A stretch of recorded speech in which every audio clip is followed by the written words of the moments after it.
सीताराम जय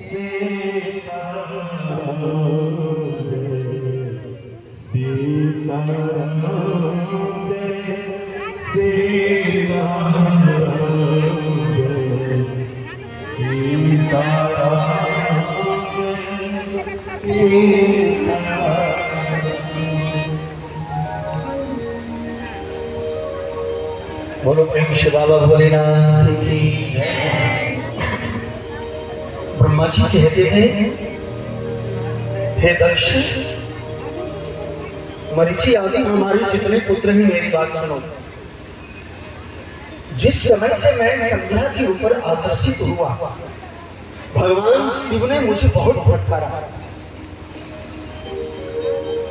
उसी समय से मैंने भी ये संकल्प ले लिया है,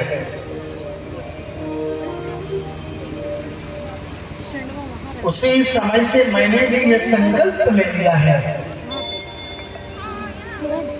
कि जब तक इस भगवान शिव को कोई स्त्री ना लगा दे साथ में, क्योंकि स्त्री के कारण ही हम अपमानित हुए, हम जरूर उनके साथ स्त्री लगाएंगे।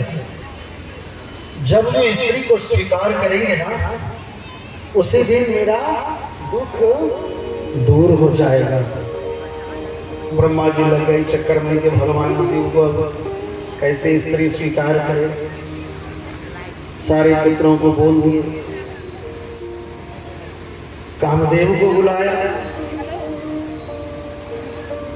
कामदेव, एक पुरुष को स्त्री की आवश्यकता कर रहे, जब उसके अंदर सम्मोहन हो जाएगा तो मैं काम करो, जाओ भगवान शिव को मोहित कर सकते हैं। नहीं तो हमारा चुटकी का खेल है, एक बाण में हम आप लोगों को परेशान कर दें तो वो शिव कौन खेत का मूल्य है। कामदेव बड़े अहंकार में जाते हैं और भगवान शिव को आकर्षित करने का प्रयास करते हैं। प्रयोग करते हैं 5 बाणों का।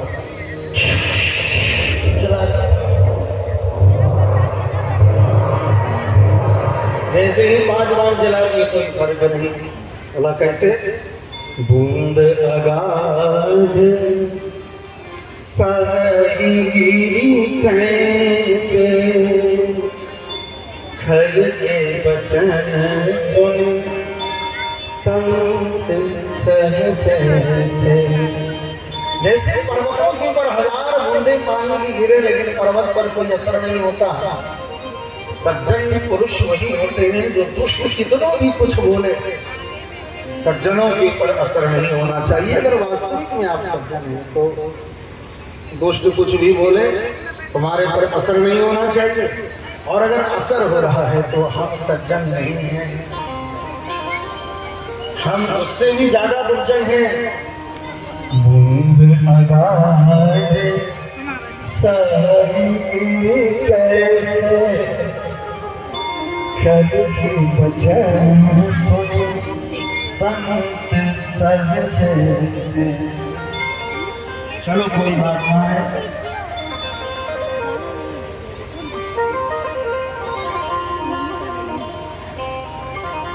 कामदेव ने जब 5 बाणों का प्रयोग किया, लेकिन भगवान शिव पर कोई असर नहीं हुआ। ब्रह्मा जी के पास लौट के आ गए। क्या हुआ कामदेव? बोला महाराज, तीनों सेमेस्टर में हम फेल कर गए। तीनों में फेल कर गए, कोई काम ही नहीं किया। 5 को था, बोला 5 मिसाइल खाली धुआं निकालता रहा, कुछ काम नहीं। बड़ी मुश्किल में आ गए। ब्रह्मा जी बोलते बोलते बोल ही रहे थे कामदेव। बोला कामदेव, कैसे कैसे तुमने किया? बोला जैसे गए वैसे हमने किया।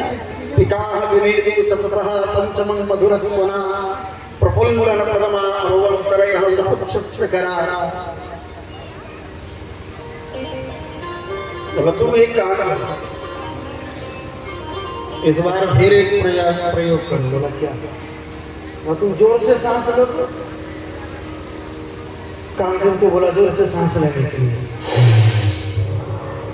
बोला आप छोड़ दो। जैसे ही छोड़े कामदेव, सांस लेकर के बस बसंत ऋतु का उत्पत्ति हो गई। जो भी बसंत ऋतु चल रहा है, एकादृशे संपन्ने बसंते कुसुमाकरे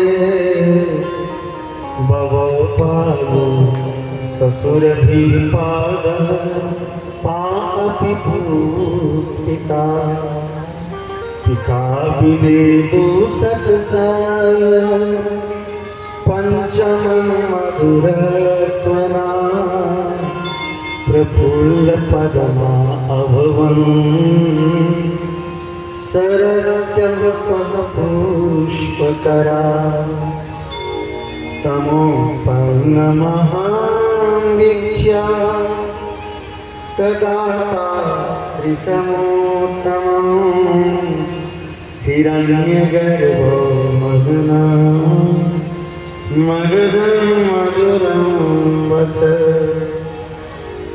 संपूर्ण वातावरण पुष्पगुच्छ से लग गया और पिका ने सतसह पंचमन मधुर स्वना कोयल मधुर पंचम स्वर में कोयल बोलने लगी, बावलियां विकसित हो गई, कामदेव मधुर शब्द करने लगे। कामदेव तुम्हारे अनुकूल ये बसंत ऋतु तैयार हो गया है, जाओ तुम जिसके ऊपर बाण चलाओ, ये बसंत ऋतु एक ऐसा ऋतु है जो सब में मद भर जाता है, लता पता सब में रस भर जाता है, सब एक दूसरे से सटने लगते हैं, चिपकने लगते हैं, युग्म होने लगते हैं। जाओ बोला प्रभु कुछ भी कर लीजिए, महादेव जी पसंद से नहीं हो मोहित होने वाले बोले जा गया, काम ने प्रयास भी किया। एक वृक्ष पर कामदेव बैठ गया, फूलों से लग गए। कामदेव ने अपनी पत्नी रति को बुलाया, रति आओ इधर। रति भी आया, बोले अब चला दो माना। सब जीव वशीभूत हो गए, बसंत सहित काम के सारे प्रयास निष्फल हो गए, फिर भी भगवान शिव के ऊपर कोई असर नहीं हुआ। बोला महाराज इससे भी कोई असर नहीं हुआ, पुनः ब्रह्मा जी के पास लौट गए। ब्रह्मा जी बोले कामदेव मेरा वरदान बेकार चला गया। बोला महाराज बेकार चला गया। ब्रह्मा जी को क्रोध आ गया। क्रोध जैसे आई, ब्रह्मा जी जो सांस ले रहे थे, वो सांस लेने के कारण बहुत सारे जन पैदा हुआ और सब कहने लगे मारो मारो काटो काटो बोलने लगे।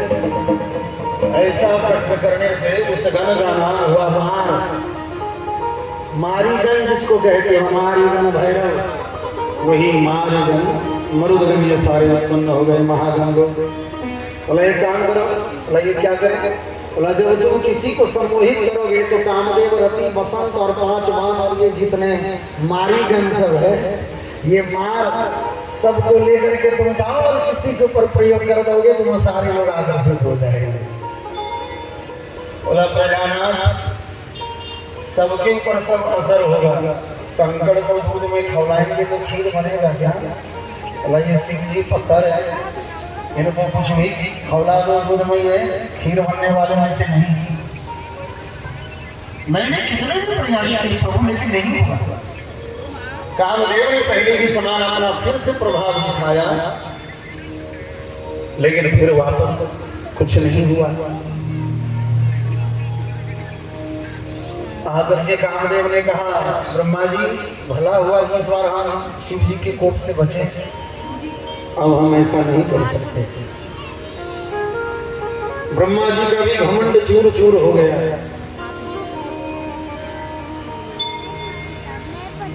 बैठक हुई, बैठक में सारे देवता लोग भी आए। जरा ध्यान देना,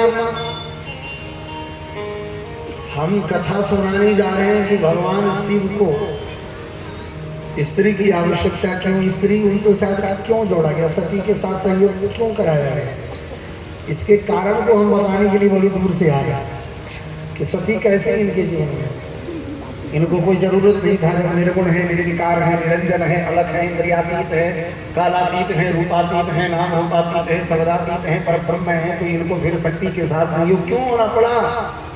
शिव तो सबसे पहले शक्ति से रहित थे, निर्गुण थे, लेकिन शक्ति से संयुक्त क्यों हुए उसी को समझाने के लिए हम वहां से आ रहे हैं। अगर वहां समझ गए तो इधर विस्तृत समझ गए। बैठक हुई, बैठक में विष्णु भगवान कहते हैं क्या हुआ? बोला ये कामदेव से हम शिव जी को मोहित करवा रहे थे। बोला पागल है, तुम तो अनर्थ वाली काम कर रहे। विष्णु भगवान कहते हैं तुम क्या चाहते हो? बोला मैं ये चाहता हूं कि शिव जी ने मुझे फटकारा था स्त्री के लिए, हम चाहते हैं कि शिव जी को भी कोई स्त्री स्वीकार, शिव जी कोई स्त्री स्वीकार कर ली, इसी के प्रयास कर। एक गांव में एक आदमी गया, एक चोर था, चोरी करता था, संजोग से किसी तरफ पकड़ में आ गया तो घर वाले ने किया क्या, चाची उसका नाक काट लिया। अब नाक काट लिया, पूरे अखबार में निकलना है कि पूरे शहर में जिसके नक्कटे हैं, जो नक्कटे हैं वो चोर हैं। अब वो नक्कटा सोचने लगा रात में, क्या भैया क्या बात है, अब तो पूरे शहर में एक नक्कटा मैं हूं, अब मैं दूसरे नक्कटे की खोज करूं। अब दूसरे नक्कटे की खोज करने के लिए एक आदमी ने दूसरे आदमी से मिलने के लिए गया। बोला क्या हुआ तुम्हारे नाक में? बोला हमको तो माल मिल गया। बोला कितना मिला? बोला मत बोलो, एक बोरी माल मिला है। बोला कैसे मिला? बोला बस छोटा सा काम करना है, आपको थोड़ा सा नाक खाली कटाना है। बस गया, बोला अच्छा चलो भैया थोड़ा सा अगर नाक कट जाए हल्की सी और एक बोरी पैसे मिल जाए तो क्या दिक्कत है। गया, उसने ये नाक कटा लिया। अब तो उस नक्कटे को 2 नक्कटे मिल गए। बोला पैसे? बोला पैसे वैसे कुछ नहीं, हमारी नाक कटी थी तो समाज में सोचे हम ही को लोग नाक कटा कहेगा तो तुम्हारा भी नाक कटे, इस प्रकार से। बोला ये तो बड़ी बात गुजर है। उसने करते करते समूचा छोटा पचगढ़ बड़ा पचगढ़ गिरवा माड़ी सबका नाक कटवा दिया। मतलब यहाँ की बात नहीं है, दूसरे जगह की बात है, साहिबगंज की बात नहीं है। अरे साहिबगंज में छोटा बड़ा पचगढ़ नहीं है, और भी जगह है। वो जगह का नाम बताएंगे जब नाक कटा लेंगे तब बताएंगे। बोले चलो महाराज, तो इस प्रकार से सबकी नक कट गई। अब सुबह अखबारों में निकला जो नक्कटे हैं चोर हैं, तो जितने लोग एक दूसरे के देखे सारे नक्कटों की टोली बन गई। अरे ये तो मामला गड़बड़ हो गया महाराज। तो ठीक उसी प्रकार से विष्णु भगवान कहते हैं ब्रह्मा जी आपको फटकार लगी तो तुम उसी समय से संकल्प ले लिए हो कि हमको भी शिव जी को स्त्री स्वीकार करना है। बोला कि क्या क्या किया? बोला कामदेव को दिए, कामदेव को भेजे, वसंत ऋतु भेजे, मारीगम भेजे, रति को भेजे, लेकिन किसी से कोई प्रभाव नहीं हुआ। बोला कोई बात नहीं, भगवान शिव की पत्नी वही हो सकती है, भगवान शिव भी अजन्मा है और उनको स्त्री की शक्ति वही मिलेगी जो उनकी नित्य शक्ति है। उनके लिए तपस्या करना होगा। बोला क्या? शक्ति की उपासना करो, भगवती दुर्गा की उपासना करो। अच्छा कौन करे? तो ब्रह्मा जी ने अपने मानस पुत्र प्रजापति दक्ष को बुलाया। दक्ष आओ, तुम भगवती जगदम्बा की उपासना करो। प्रजापति दक्ष जगदम्बा की उपासना में लग गए। बोली प्रेम से जगत जननी जगदम्बा भवानी की।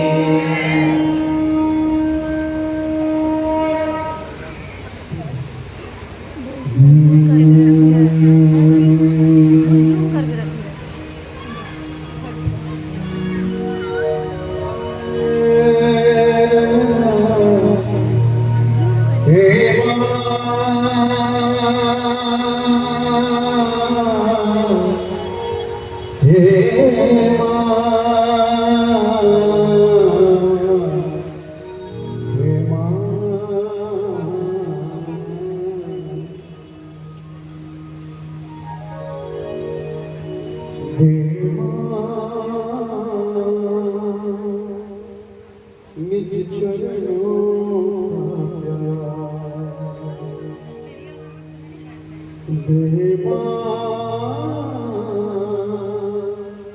निज चरणों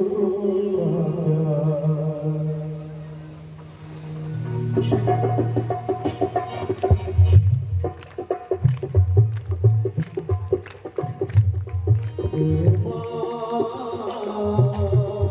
निज चरणों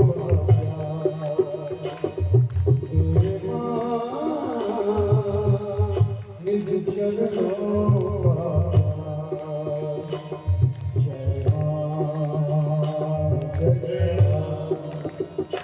जय मीठी मीठी करताली के साथ जय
शांति